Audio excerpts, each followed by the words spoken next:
எனக்கு குழம்பு தனியாக பொரியல் தனியாக செய்யறதுக்கு டைம் இல்லைன்னு சொல்கிறவங்களா நீங்கள்?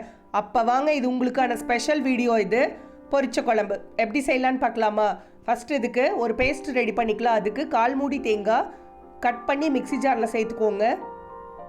இது கூட ஒரு பச்சை மிளகாய், 3 பல் பூண்டு, 1/4 ஸ்பூன் மிளகு, 1/2 ஸ்பூன் சீரகம், 1/2 ஸ்பூன் சோம்பு, தண்ணி சேர்த்து நைஸாக அரைச்சி எடுத்துகிட்டு வந்துடுங்க. இப்போ இதை ஓரமாக வச்சுட்டு ஒரு கடாயில் கொஞ்சமாக எண்ணெயை சூடு பண்ணிக்கலாம். எண்ணெய் சூடானதும் 1/2 ஸ்பூன் சோம்பு, சின்ன துண்டு பட்டை, ஒரு பெரிய வெங்காயம் பொடியாக கட் பண்ணினது, ஒரு கொத்து கருவேப்பிலை சேர்த்து ஒன்ஸ் வதக்கிடலாம். வதங்கினதும் ஒரு பெரிய சைஸ் தக்காளி பொடியாக கட் பண்ணி உள்ளே சேர்த்துடலாம். தக்காளியை நல்லா மசிய வதக்கிடலாம். நல்லா வதங்கினதும் உங்களுக்கு பிடிச்ச காய்கறி எது வேணாலும் சேர்த்துக்கலாம். பீட்ரூட்டை தவிர நீங்கள் எல்லாமே சேர்த்தலாம்.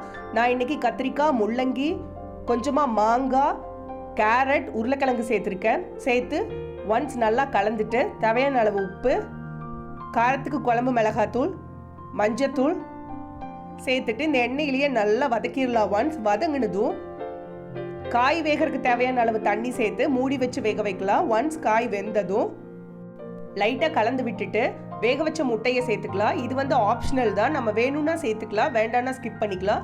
நான் இன்னைக்கு 4 வேக வச்ச முட்டை, நம்ம முட்டை குருமாக்கு சேர்த்துற மாதிரி 4 சைடும் கீறி விட்டு உள்ளே சேர்த்துருக்கேன்.